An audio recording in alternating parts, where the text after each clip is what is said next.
Cedarquist, and with me today is Derek Schramm. How you doing today, Hey, Derek? hey, we're back together, buddy. It's been so Yes, long, it sir. feels like. Yeah. Last week was a little bit rough week for me last week, and then our schedules didn't line up exactly perfectly. Saturday kind of went down the drain. Shout out to Megan, um, but happy birthday. But Um, yeah, we got a couple. We have a UFC fight night going on. We got a couple different promotions doing things right now that you're doubling down into and getting more into for our YouTube channel and for our little fan base we got going on now. Um, how are you feeling about hmm that with this new stuff that you're trying to push out and trying to get into a little bit and play around with? You're Yeah, yeah. So, like we said, we're kind of more of a. I mean, we are mostly going to be talking about the UFC on here, of course, but we are combat sport fans at the end of the day. My initial base was Taekwondo, yours was wrestling, and so we always kind of like what got us into like the sport in the beginning was very much we're still in that era of the one style versus another style and all that kind of stuff. So that was kind of what we liked when we first got into it. Then we watched all the fun stuff that happened. yeah, And, so with like one championship has all the kickboxing. We had Rico Verhoeven versus Usyk in a huge boxing fight. Obviously, Verhoeven was a kickboxing champion. So it's kind of one of those things where it's like, let's talk about the other big combat sports things that obviously we want to talk about, and then it's yeah, just like kind of as a what do you call it, like keeping up with the different combat sports is something we want to kind of really do. So yeah, I'll be keeping up with like the one championship Friday fights for sure, and their other fight cards. RAF is this weekend. Holly Holm versus Chelsea Hand 2 is this weekend. I believe that's going to be on ESPN actually. And yeah, PFL and their tournament. When Scott Coker gets his new promotion going up, we'll probably talk about that as well. MVP yeah. stuff because it tends to be relevant, and really whatever you guys want to kind of listen to us talk about, we're more than open to as long as it's combat sports related. True. Yeah. Anything you guys want to talk about? That's sports related. I mean, even if you really wanted to get a little out there with other stuff, we definitely can shoot it in the comments. But right now, we're mainly focusing on MMA and boxing, but we'll definitely get into possibly kickboxing. I mean, if we're really feeling spicy, judo, Brazilian jiu-jitsu. There's been a Well, lot of dude, fun there stuff. is jujitsu, but here's the real thing. If you guys want us to cover stuff, you need to get some subscribers because we need to get this up here. More people watching. I'm not going to be buying DAZN, Flow Grappling, Fox Nation, and all these other subscriptions just to talk about it for free. So, Yeah. Yeah, that's the truth. That is the truth. But hey, we're getting there. We're getting the subscribers up. We're getting to the new heights, new places. And we're banging it out. Over 100,000 views now across all platforms, so we're getting there. Shout out to everybody that's been watching. But hey, let's get right into it. We got a banging fight coming up with you this Saturday at 7 a.m. If that is that correct, Derek? yeah, early in the morning Yeah. because they will be in Macau, Eastern time. China. Yes. Yeah, Eastern Standards. The prelims start at 4 a.m. You know, I'm pretty sure the main event starts around 7. Yeah. Main event starts around 7 Eastern time, but we're gonna get right into it with we're going from the top bottom on this pod. Starting off with a great bantamweight fight. Song Yadong against Davidson Figueiredo. Um, Off the bat, every time I see Davidson Figueiredo's I keep saying a lot, but Davidson Figueiredo's name pop up in a fight. Yeah. There are so much mixed emotions with this fight.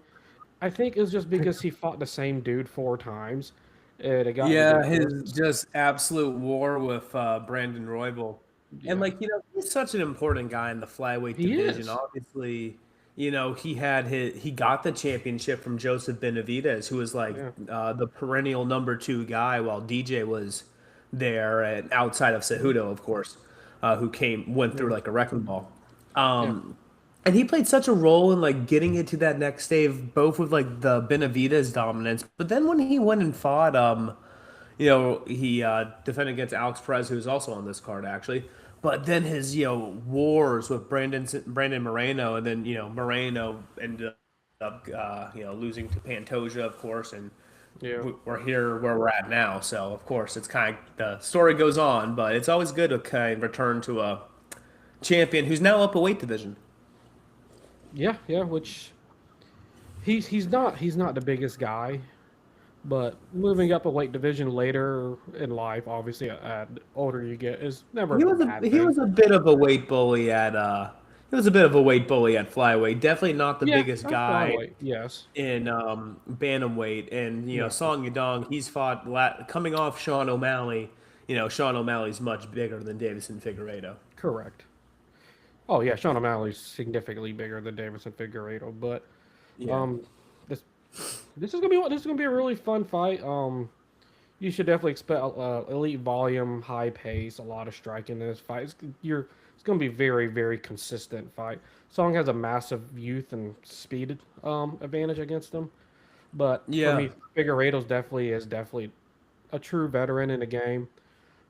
But Song's I was technical, listening to an interview. Song Yadong thinks the majority of the fight's going to be on the feet. And yes, I definitely think at this point, if it's on the feed, Song being the more, like you said, the more athletic, younger fighter, I believe he's 28. And yeah, Davison starting to get up there. I forget what age he is. But yeah, it's kind of one of those things. If it is on the feed, you got to favor the younger guy in that, don't yes, you think? yes. Definitely favor a younger Yeah, guy. Davison 38. So. Yep. Um, Song Yudong's coming in at a 140 favorite, so ever so slight favorite with Figueiredo coming in at a plus 115 underdog. I agree with that. I really do lean slightly, ever so slightly towards Song Yudong. I think he's getting to the point. Well, Figueiredo used to be extremely fast. He still is extremely fast, but it's not Yeah, quite what we he's saw definitely a 4 or 5 years faster ago.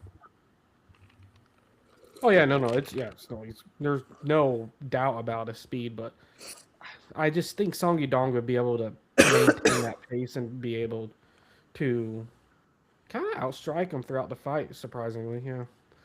But What's interesting is both these guys are pretty middle of the pack yeah, in that way in their bantamweight careers. So at bantamweight, Davidson has wins over Rob Font, Cody Garbrandt, Marlon Vera, Montel Jackson, and mhm, losses to Piotr Jan, Corey Sandhagen, and Umar Nurmagomedov. So, he's cleared that bottom tier. Marlon Vera is definitely good at that point. Meanwhile, but he struggled against the top, and now Song Yadong has fought his entire career at bantamweight. I'm pretty sure, so I'm not gonna go back to all of it. But his no, more recent run wins over Marlon Vera, Casey Kinney, Julio Arce, Marlon Marias, Ricky Simone, Chris Gutierrez, Henry Cejudo. But losses over Sean O'Malley, Piotr Jan, Corey Sandhagen. So again, one of those guys that so kind of incredible struggled at the losses. top of yeah, Yeah, like again, both guys credible losses. yes, Um, but beats the other guys, and this is where it's kind of one of those things. If they're both middle of the pack guys, again, I think I gotta favor the younger fighter. But Song Yadong, especially in that Sean O'Malley fight, he showed how tough he was, but there was just such defensive last in his game, yeah, and he wasn't able to out footwork Sean O'Malley. And yeah, that's a tough task, to be fair. Not anyone yeah. can do that in this division, especially. But because of that struggle, it's kind of like you look at Davison, and he doesn't have the footwork of O'Malley, probably not the same power, but he does have power. He does have speed. But it's one of those things. If Davison shows up old in this fight and his speed is failing him, I think it's Sean's fight to win, especially at in a 5 round fight. Yeah, it's definitely his fight to win. I have this fight going to decision. Song Yeah, I think Yudong I winning think by decision. Song gets it done late. Yeah, yeah, it definitely. I very unlikely that is going to be a extremely early finish in this fight by either one of them. I will say if Song Yadong does beat him, this would be the first champion that he's won against. I know he did win against Henry Cejudo, but if I remember right, there was something weird with an eye poke in that fight. I can't remember. But outside of so if he technically okay he has the win over Cejudo, so I can't remember if there's an asterisk on that or not. Yeah. But again, so if he does beat Davison, that would be his second champion he's Yeah. beaten. So Yep. step up for Song, and again for Davison, if you beat Song Yadong, you're kind of get right back involved in the top of that division. Obviously, he's coming off against the loss to Usman Nurmagomedov, but Yeah. One key thing is, even though they're both veterans in their own way, Song Yudong was at one point the youngest fighter to ever debut in the UFC at the age of 19. He made is his that UFC true? debut. Wow. Yeah. At one point, So, yeah, because Rosas came in later, but yeah. um, Yeah. The oh, key that's word is cool. I was. remember when he was young. That Yeah, was cool watching him 19. fight. So Yeah. So he's been around the block in the UFC. He's not, even though he is younger than Davis and Figueiredo, he definitely has a very extensive, long UFC career, which definitely needs to be taken into consideration, especially if you're going to make a bet in this fight. Keep that in the back of your head. absolutely. All right, you ready to get into our co-main? Yeah. Should take it We away. got Atomic Alonzo Minfield. I'm pretty sure he's number 15. Is he not? He is number 15 Yeah. in the light heavyweight division, Yeah. going against Mountain Tiger Ming Yang Zhang. This is a good fight. So Alonzo Minfield, I believe 17 fights in the UFC now. Mountain Tiger only has 4.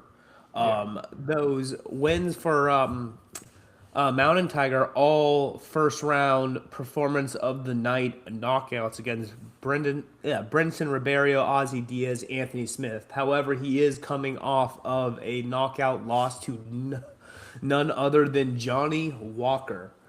Yeah. So, and now, hey, Johnny Walker, I don't know if you caught this news yet. He is moving up to the heavyweight division. So that's going to be fun. We'll talk about that another time. Him Yeah. and Alexander Rakic both leaving light heavyweight. Mm. But yeah, just lost Johnny Walker last time out. And meanwhile, Alonzo Minfield, he's always up and down, up and down. He did have that good 4-fight win streak until he came up against Carlos Ulberg, the now champ. And he's bounced back up and down, but he's currently coming off of a first round knockout to Volkan Ozdemir. So again, these are guys where they are tough in their division, but every time they get a couple steps up, they've. In Jang, was his first time, couple steps, first time getting knocked down. Alonzo's been knocked down a couple times now, but fighting for the number 15 rank in the light heavyweight division. What do you think about this fight? Man, this is a classic clash of raw physical power against precise striking Oh and yeah. mechanics. Manfield These will. dudes are jacked. Look at their pictures if you haven't seen it yet.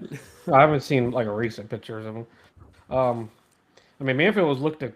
He's will look to close the distance and land a lot of huge overhand rights is what's his thing, but his gas tank often is what makes him not quite be able to do it in a lot of fights. Yeah. Other He guys should struggled. use a measured Yeah. approach to pick him apart and let him wear that gas tank out, and that's how he should be able to win the fight. But Yeah. Ming Yang, I think he's hasn't 27 years old, so he is. I'm pretty sure the younger fighter here. Alonzo, yeah, how old is he now? 38. Yeah, and that's the thing. Alonzo Menfield, he's only just now kind of really getting up into the rankings, so you kind of forget that he's been around for a while. But Ming Yang is pretty new to the UFC still. Like I said, only 4 fights in, but I think he kind of has what it takes, and he's going to be in China. hmm So I think he's going to have the hometown advantage here, obviously, and he's the co-main event. I think they're yeah, definitely trying to put a spotlight on what should be a fun action fight, like you were saying. yeah. It was definitely a fun action fight. Yang, he got that 42-second knockout in the Contender Series, is what was able to get him into the UFC. And a fun fact about the other gentleman, he used to play college football. He didn't make his MMA. He didn't do his MMA career until he turned 27. Oh, that's so cool. Yeah, Yeah, so he didn't start MMA. Meanwhile, uh, you know, yeah, he, crazy, this crazy. guy has 4 fights in the UFC. Yeah, I've been And trying to look up fun 20 facts. fights. Yeah, I've been trying to look up fun facts on every fighter for this card, and I thought that was Yeah. interesting. No, Yeah, no, that's a fun one actually. I like that. yeah. Um, that's cool. There was something else I want to say. Oh yeah, if you're looking to bet on this fight, I think your safest pick is that this fight does not go the distance. I think we are going to be getting a finish for sure in this fight. I wrote down bleh, Ming Yang knockout in the second round or third round. Oh, I'm picking Ming Yang to win. Guys, But what? I think We need if we weren't clear, we were both picking Song Yadong to win too by decision, right? correct. All right, we're okay. But yeah, so Ming Yang, Wow. I think Okay. for sure. Sorry, what? I can't believe we're like legit. We need to stop thinking alike. Well, I don't know if Alonzo Minfield or Ming Yang's going to win for sure, but I think Yeah. either one is going to win by knockout, probably through Yeah. ground and pound. Oh yeah, All right. 100%. If it goes to the ground, man, it's game over. Ugh. Let's get into our heavyweights. We have Taliesin Teixeira, the. Yeah. Hold on, sorry, 1 second. Can you introduce this one? My computer's glitching. Sergey Pavakovich. Can never say his name right. Talos and Teixeira, both legends in the game by their own means. Never was champions, but they've been around the block. Well, I shouldn't say legends, but they've both been around the block a while. But I mean, Pavlovich has been around the block. Taliesin Teixeira has only 3 fights in the UFC. You know, wins against Justin Taffa and Tai Tuivasa and a loss to Derek Lewis. I don't think Taliesin. He's a okay. big athletic guy and he's a fun prospect for this division. A When, legend. now, if That's you get, now anybody that gets a chance to fight Derek Lewis is a legend in my books. If you get to fight a I'm legend, you're a not legend. sure about that, but I will say uh, Taliesin Teixeira, ranked Yeah. 15 at heavyweight, hasn't fought anyone in this division. Derek Lewis at this point is washed, even though he did, you know, Derek Not Lewis hasn't washed. been relevant in years. He's Yes, he washed. I'm has. He's sorry. always relevant. But he is the knockout king of heavyweight, and that's what he did to Taliesin Teixeira. And Hey, Teixeira he beat Tai Tuivasa last time out. Tuivasa sucks. He should be cut. We talked about this before. yeah. Pavlovich, on the other hand, the number 3 in the division, his only losses at heavyweight are to Alistair Overeem back in 2018, Tom Aspinall in 2023, and Alexander Volkov in 2024. He has beaten everyone else, including my boy Waldo Acosta Cortez, Salsa Boy, last time out. I was so excited he was on the run. I'm like, oh no, Pavlovich, that's a tough fight for him. Yeah. Remember, we were talking about Yeah, I that, and remember yeah, this. all Yeah. Waldo has is athleticism and a jab, and he Hmm. lost to Pavlovich. But remember, Salsa Boy got 3 more wins, and then fought Alexander Volkov, and he still had the same issue. So Pavlovich, it's been a while Yeah. since he's fought. Not Yeah. really, No. like 25, but it's almost been a year, and that's weird for a guy at the top of the division or not really, who, go ahead. I mean, Pavlovich is definitely considered one of the hardest hitters in the heavyweight division. For me, the Hmm. style to win in this fight is definitely being straightforward, technical pocket boxing. If Pavlovich can close the distance and land a lot of his signature hooks early that he's very much known for, you'll see in a lot of these fights if you go back and watch him, very, very hooky kind of guy. Sounds weird saying that, but he is. It will be definitely a short night for Teixeira, but Teixeira must utilize his reach and attempts to drag this into later rounds to be able to expose Pavlovich's cardio, which has been shown in previous fights before. But Teixeira to me has a little bit of cardio problems too. So I hope he's prepared himself a little bit to be able to sustain early on and then get the at late round finish or because I don't really see him win by decision for some odd reason. He's going to have to get that late round finish in this fight. So really quick, Pavlovich, the people that we beaten him, like we said, Volkov, Overeem's gone out, and Tom Aspinall. Tom Aspinall's current champ. Volkov's number two. The only person to beat Volkov recently is Cyril Gahn, who's number one. Gahn and Pereira obviously fighting for the interim while the champion stays out with his eye injuries. Yeah. Look at this, man. Pavlovich, number three, fighting number 15. That's you know, what do you What think is the about matchmaking on that? It seems like they're really trying to shake up the top of the division. And like we yeah. said, Johnny Walker's coming in, Gable Stevenson's coming in, Josh Hokick, Derek Lewis is a big house on the White House card, or a big fight on the White House card. Alexander Rakic coming in, now trying to break one of the top five perennial top contenders in Sergey Pavlovich now.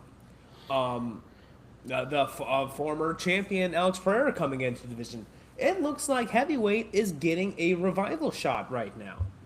We've been saying this multiple times in the I've been past I've been month. killing it since we've been doing the podcast. Yeah, Heavyweight yeah. sucks, scrap the division. It looks like they're finally doing something. Yeah, yeah. When you're putting up a 15 against a 3, you're definitely wanting to push a lot of these newer guys that haven't been in the league as much. Even though I consider both of these guys legends, but they haven't been in the league that long. But I'll give That you one it this. does, but This is what I think about this fight. Pavlovich minus 275. Teixeira plus 220. I got Pavlovich winning knockout first round. I haven't done a knockout first round prediction in a while. I don't think I've done it yet since we've started this podcast, but I'm feeling really confident in a knockout first round. I would put money on the knockout on Pavlovich, but for me personally, I'm feeling spicy on the first round. I definitely think Pavlovich winning is the likely situation, just because we haven't really seen. I don't think I've seen what Towson can do yet. Not Yeah. really. Not against Tafa and tied to Avasa. No, Yeah. that doesn't mean anything to me. Pavlovich is I respect Pavlovich. He is a top guy, and it's one of those things where it's like, I think it'd be great for the division if he can beat Pavlovich, because Pavlovich will just bounce right back in there if in the top 10 for sure. And then it gets Towson up there, and then it's just fresh matchmaking all over the place. And that's what's Yeah. fun, and like you actually get the turnover. But if Pavlovich, shuts down Teixeira, he just remains right behind Volkov because he has the head-to-head loss, and Volkov has to wait behind Gon until Gon can lose. And the only people that beat Cyril Gon are the champions. So, but the champions can't defend because they either retire or get injured. So. And that's where, hey, maybe Pereira can come in and knock them all out. But did you see the sparring footage of not Cyril Gahn, Towson Teixeira and Alex Pereira? No. What? So they have been sparring with each other as Alex has been feeling out the heavyweight division ahead of his fight on the White House.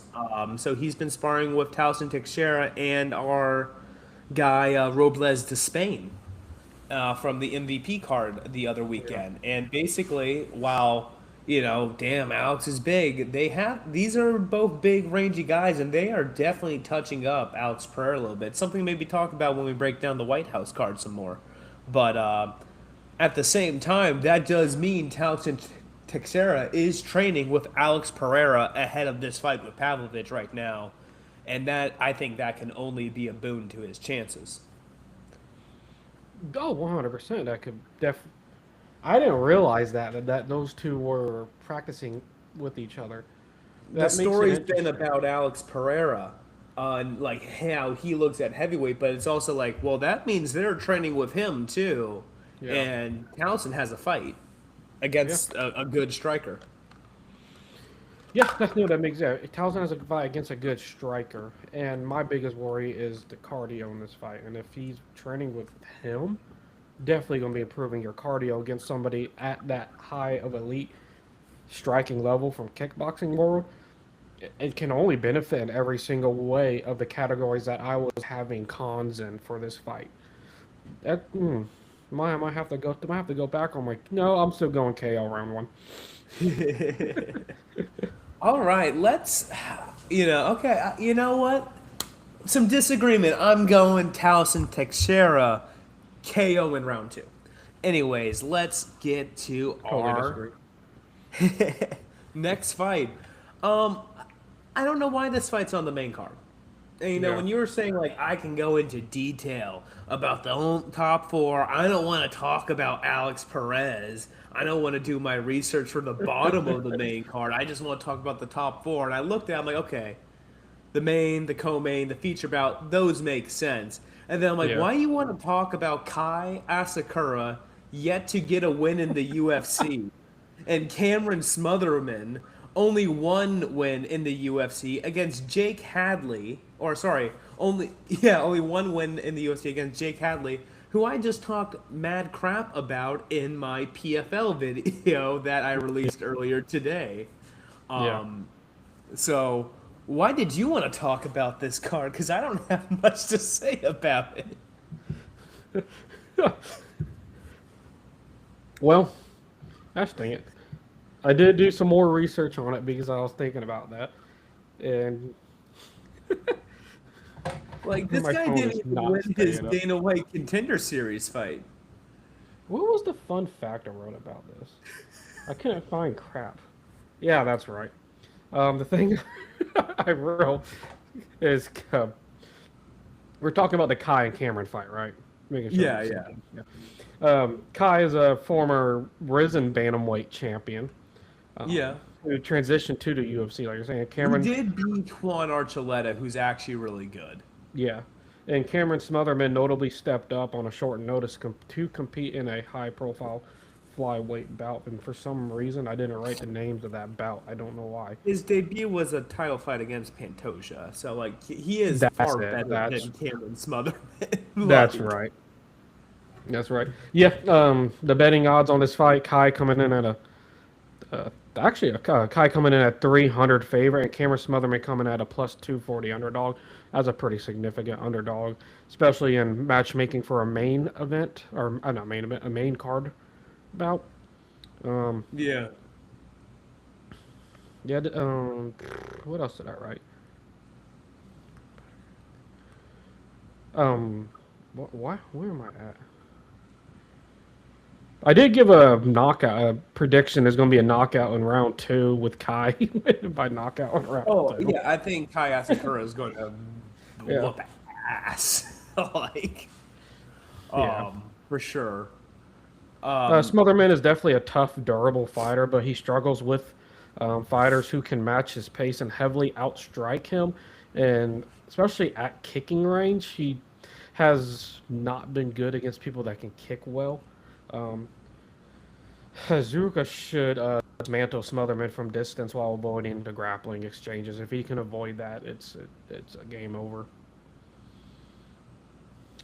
Yeah, I think you're pretty fair with that. I don't think Smotherman has much for Kai Asakura. No. If he can beat Kai Asakura, that would be, I think, honestly rather impressive from Smotherman. I'd have to kind of rethink his entire, um, you know, Yeah. um, damn, I'm blanking. I'd have to rethink his prospects. I mean, of course, Kai Asakura is yet to win a fight in the UFC either, so we have to, Yeah. judge that against each other. Anything else you got to say on that fight? No, not too much. That's a hard one to really think about, Yeah, I just think it because should be it's a fun action fight though. yeah, it's gonna be a fun Flyweights are action always fight. that. This whole card, there's gonna be a lot of finishes, is my prediction, and that's gonna be one that's for sure a finish.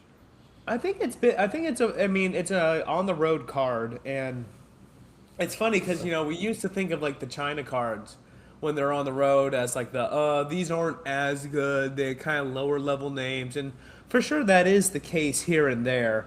But when the UFC's been on the road lately, they've been some pretty damn good fights. Frankly, the Apex have really kind of taken the crap cards, frankly.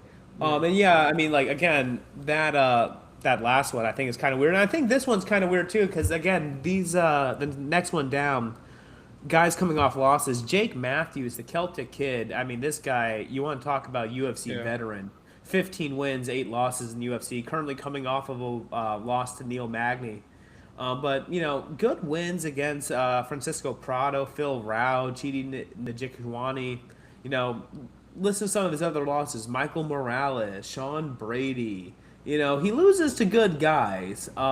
Meanwhile, Harris, fairly new in the UFC, 4-3, so he's been pretty up and down on a 2-fight losing streak against Santiago Ponzibio and Chaos Williams, and Shavkat Rakhmonov as his other loss. So you know, hey, he's losing the names and he's beating the other guys. I think this is going to be the test for Mozambique Carlston Harris.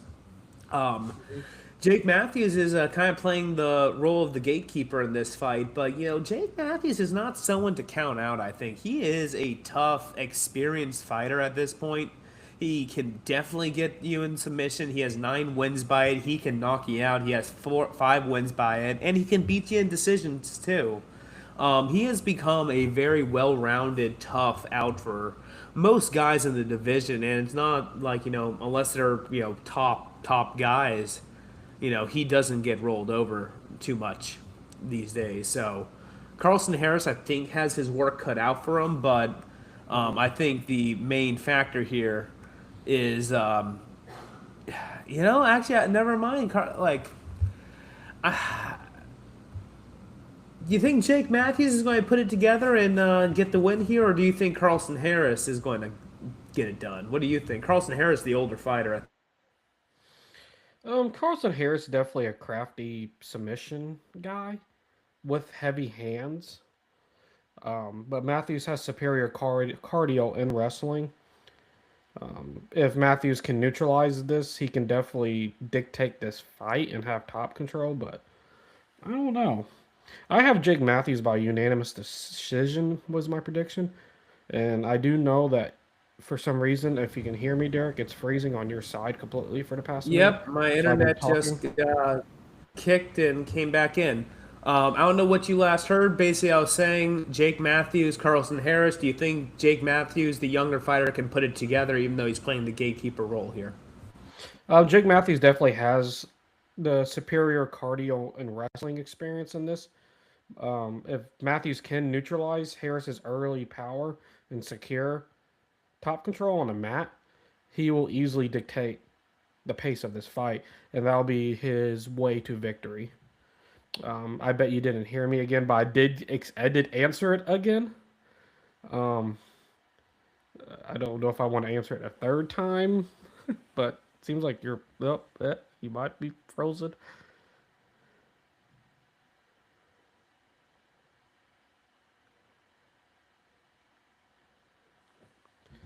Not sure exactly what is happening, but if this is the it of the podcast, thank you for tuning into the pod.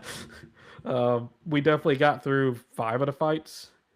Um, yeah, this is definitely technical difficulties. It will because I do see that it is recording on both sides, so it will load up correctly. But um, peace, everyone.